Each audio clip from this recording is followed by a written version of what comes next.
I am hot. Welcome back to a brand new video. Today we are diving into crazy steel wool photography. But before we start, if you are new around here, if you do enjoy this video, make sure you give it a like and comment what your favorite part was. I always like to keep communicated with my audience, so if you have a question, make sure you drop it in the comments below. So steel wool photography, if you don't know what it is, it's basically steel wool being lit up with a lighter and having it spin around, having the embers basically flick out fiery, and pair that with a long exposure, it can look awesome. I've only recently actually started to do this year. When I first started uploading more on my social media, I ended up doing the 30-day photo challenge over on my TikTok page. So if you haven't already seen that, make sure you go and head over to my TikTok page. I'll link it in the description below, and you can go and watch all of the 30-day photo challenge. But in one of the challenges, I did a steel wool photo and it turned out amazing. The great thing about steel wool photography, when you actually get round to doing it, it can be really fun to do. So now whenever I'm in a bit of a rut and I don't know what to do and don't know what photos to take, steel wool photos is a great way to boost that creativity side in you and get the creativity flowing. Now, before I carry on talking about this, there is a massive safety warning. I'm not responsible if you go out and try this for yourself. Please bear in mind that you technically are playing with fire, and I don't know about you, but I've always been told to not play with fire.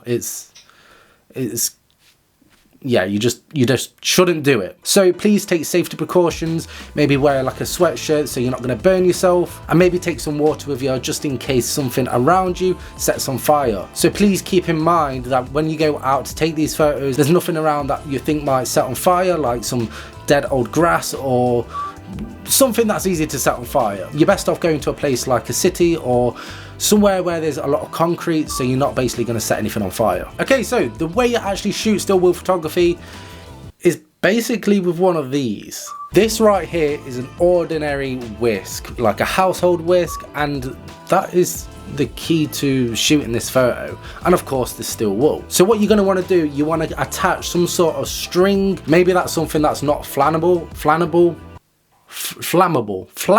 like a chain or something. But of course I have got the most stupid option, which is a string that is very easily set on fire. But with that said, I do try and take in a lot of precautions to prevent any fires. And of course you're not going to be able to do this without any steel wool. The best type of steel wool to get is very fine steel wool. That way it's going to burn easier and set off loads of embers, fiery embers. It will just give you a hell of a lot better result. By the way, normally photography is very expensive, and with a whisk that is probably like £2, and steel wool, which costs me, I'm sure the price tag is on here somewhere. Nope. I swear this cost me like less than a £5. But anyway, this is one of the cheapest and funnest things you can do to experiment and have fun with photography. And last but not least, the last thing you're gonna need is a lighter. Remember kids, don't play with fire. Or in this case, be safe with playing with fire. Be very safe. Oop, I dropped it. Don't do that. Well, anyways, the way you want to set this up is grab a bit of steel wool. Maybe this will do. Shove it into the whisk. Maybe spread it out a bit so like you have like some fluffy parts, so when you set it on fire, it's very easy to set on fire, and it latches on fire quicker. I think that makes sense.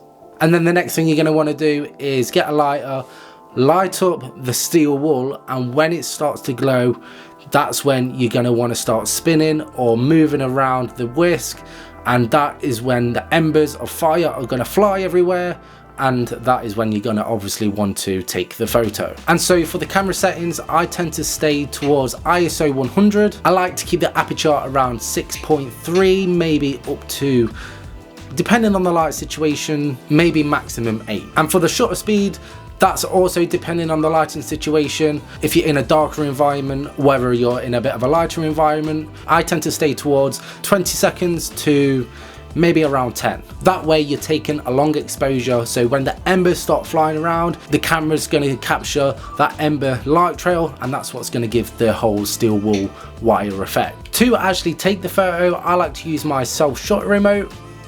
This thing is a must if you like taking self-portraits and you don't exactly have any friends around to help you take photos. That is a bit sad. But if you don't have one, you can either use your phone as a self-shot remote, which I used to use all the time before I got this thing, or you can put your camera on a self-timer. I'm not gonna lie, this place where I'm going is very creepy, so I hope this photo is worth it.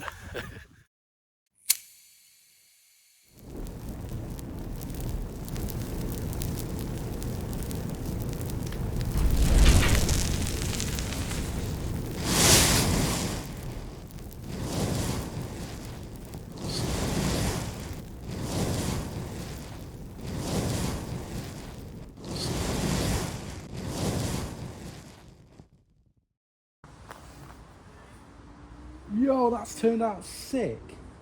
I actually can't believe I went out last night to take a photo in a graveyard. I'm not gonna lie, I shit myself. Never again, but the photo was worth it. So the way I like to edit these photos is, first of all, I always check to see if there's a preset that I already have that works with the photo. This time I chose one of my presets that's called Cactus.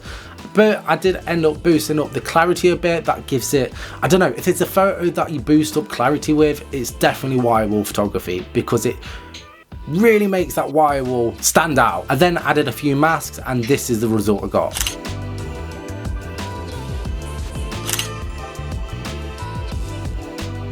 Well, I think that covers it all. If you have any questions, make sure you put them in the comments below. If you have enjoyed this video and it's helped you out, make sure you hit that like button and make sure you hit that subscribe button if you haven't already. Thank you all ever so much for watching. I guess I will see you next time. Safe.